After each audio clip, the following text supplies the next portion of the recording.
မာယာယဉ်ကျေးမှုဆိုတာအမေရိကန်အလယ်ပိုင်းမှာထွန်းကားခဲ့တဲ့ရှေးအောင်ယဉ်ကျေးမှုတစ်ခုဖြစ်ပြီးတော့အဓိကအားဖြင့်မက္ကဆီကိုအရှေ့တောင်ပိုင်းဂွါတီမာလာတနိုင်ငံလုံးဘလစ်ဟွန်ဒူရက်စ်နဲ့အယ်ဆာဘေးတို့အနောက်ပိုင်းဒေသတွေမှာပြန်လည်တည်ရှိခဲ့တာပါဒီယဉ်ကျေးမှုကိုမူလနေထိုင်သူမာယာလူမျိုးတွေကိုဆွဲပြုပြီးတော့ခေါ်ဝေါ်ခဲ့တာလည်းဖြစ်ပါတယ်မာယာတွေနေထိုင်ခဲ့တဲ့နေမြေတွေကိုတော့အဓိကအားဖြင့်အပိုင်း၃ပိုင်းခွဲခြားနိုင်ပါတယ်နံပါတ်၁မြောက်ဘက်မြေနိမ့်ပိုင်းဒေသ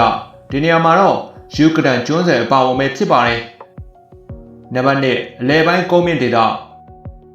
နံပါတ်3တောင်ဘက်ပစိဖိတ်သမုဒ္ဒရာကမ်းရိုးတန်းလွန်ပြင်ဒေသတို့ပဲဖြစ်ပါတယ်နေပညာပိုင်းမှာတော့သူတို့ဟာကျောင်းခေတ်အဆင့်လောက်မှာပဲရှိသေးပေမဲ့နက္ခတ်ပေဒပြက်ကလေးတင်ချာအနုပညာပိတုကပညာနဲ့စာပေရေးသားပိုင်းမှာတော့အရန်ကိုအံ့အားသင့်စရာကောင်းတဲ့အောင်မြင်မှုတွေရရှိခဲ့ကြပါတယ်မာယာယဉ်ကျေးမှုဟာခရစ်တော်မပေါ်ခင် BC 2000မတိုင်ခင်ကတည်းကစတင်ပေါ်ပေါက်ခဲ့တာပ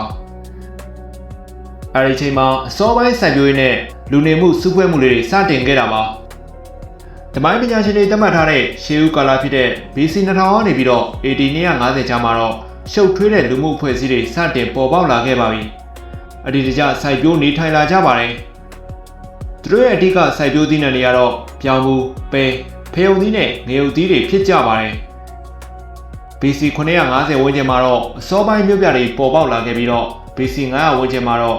့နိုင်ရန်တွေကိုဆေးတုပ်ထားတဲ့အကြီးစားနတ်ဖျားကျောင်းဆောင်ကြီးတွေကိုလည်းတည်ဆောက်နိုင်ခဲ့ကြပါပြီ။ BC 300လောက်မှာတော့သူတို့ရဲ့ကိုယ်ပိုင်ရုပ်ပုံစလုံးစနစ်ကိုစတင်အသုံးပြုလာကြတာကိုလည်းတွေ့ရပါတယ်။ရှေးဦးကာလနောက်ပိုင်းမှာတော့ဖေတန်းမြစ်ဝှမ်းနဲ့ဂွါတီမာလာကုန်းမြင့်ဒေသတွေမှာမြို့ကြီးအများအပြားပေါ်ထွန်းလာခဲ့ပါတယ်။မာယာယဉ်ကျေးမှုရဲ့ထွန်းကားဆုံးကာလဖြစ်တဲ့ဂန္ဓဝင်ကာလကတော့ AD 250ကနေပြီးတော့900ကြာဖြစ်ပါတယ်။အဲဒီအချိန်မှာတော့လူနေထိုင်ရာမြို့ပြကြီးတွေဟာယာနဲ့ချီရှိလာခဲ့ပါတယ်။ဒီမြို့ပြနိုင်ငံတွေဟာကုန်သွယ်မှုတွေနဲ့အချင်းချင်းချိတ်ဆက်နေကြပြီးတော့မြောက်ဖက်မြေနိမ့်ပိုင်းကထီခဲနဲ့ခါလမူတို့လိုမျိုးတွေကကြီးတသားအင်အားကြီးမားလာခဲ့ပါတယ်။ဒီဂန္ဓဝင်ကာလရဲ့ထူးခြားချက်ကတော့ရက်ဆွဲတွေကိုအရှည်ကြီးရေးထိုးထားတဲ့ကြောက်တိုင်တွေကိုစိုက်ထူလာကြတာပါ။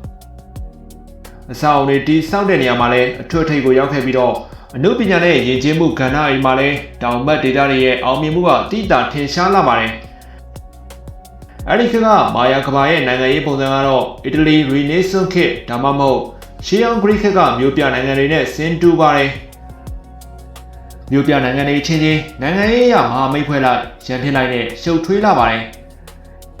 အင်အားကြီးတဲ့မာယာမြို့ကြီးတွေမှာတော့လူဦးရေ9000ကနေ3,200,000လောက်ထိနေထိုင်ကြပြီးတော့ပတ်ဝန်းကျင်ကကြီးရာတွေနဲ့ချိတ်ဆက်ထားတာပါAD 388မှာတော့မက္ကဆီကိုတောင်ကြားကတီယိုတီဟွာကန်ယဉ်ကျေးမှုကမာယာမြို့ပြနိုင်ငံတစ်ခုဖြစ်တဲ့ထီခဲကိုကျူးကျော်တိုက်ခတ်ခဲ့ပါတယ်ထီခဲပြင်တည်ဆုံးသွားခဲ့ပြီးတော့တီယိုတီဟွာကန်ကနေပြီးတော့သူတို့နဲ့နှိစက်တဲ့မင်းဆက်တစ်ကိုတင်မြှောက်ခဲ့တဲ့အတွက်ဒေသတွင်းနိုင်ငံရေးမှာအကြီးအကျယ်ပြောင်းလဲသွားခဲ့ပါတယ်ထီခဲဟာတစ်ချိန်ကမာယာအလယ်ပိုင်းမြေနိမ့်ပိုင်းဒေသမှာအင်အားအကြီးဆုံးဖြစ်ခဲ့ပေမဲ့လည်းသူ့ရဲ့အဓိကပြိုင်မှာကတော့ဖေတန်းဒေသမှာရှိတဲ့ခါလက်မှုပဲဖြစ်ပါတယ်။ဒီကနေ့ခါလက်မှုဟာတစ်ဖက်နဲ့တစ်ဖက်အမြဲတမ်းအားပြိုင်နေကြတာပါ။ဂန္ဓဝင်ကာလတစ်လျှောက်လုံးသူတို့နိုင်ငံတိုက်ခတ်ကြရမှာတစ်ခါတလေတစ်ဖက်ကနိုင်လိုက်နောက်တစ်ခါမှနောက်တစ်ဖက်ကပြန်နိုင်လိုက်တဲ့တန်တရားလည်နေခဲ့ပါတယ်။ AD 629မှာတော့ဒီကေဘီယန်ကခါလက်မှုနဲ့မနီမွေးမှာရှိတဲ့နေရာမှာဒိုစပီလာဆိုတဲ့မြို့ပြနိုင်ငံတစ်ခုကိုတီးထောင်ခဲ့ပြီးတော့ခါလက်မှုကိုခုခံမှုအတွက်ရှေ့တန်းစကန်ဖြစ်တဲ့အသုံးပြုခဲ့ပါတယ်။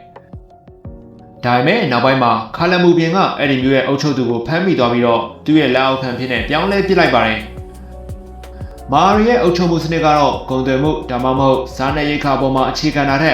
ုပ်ချုပ်သူတွေရဲ့သဘောရေးအာဏာပေါ်မှာပဲအခြေခံတာဖြစ်ပါတယ်။ဒီလိုတောင်းတင်းလွန်းတဲ့လူမှုဖွဲ့စည်းပုံစနစ်ဟာအပြောင်းလဲတွေကိုတော့ရင်မဆိုင်နိုင်ခဲ့ပါဘူး။900စုနဲ့10ရာစုတွေရောက်တဲ့အခါမှာတော့ဒီအုပ်ချုပ်မှုစနစ်ကြီးဟာပျက်စီးသွားခဲ့ပြီးတော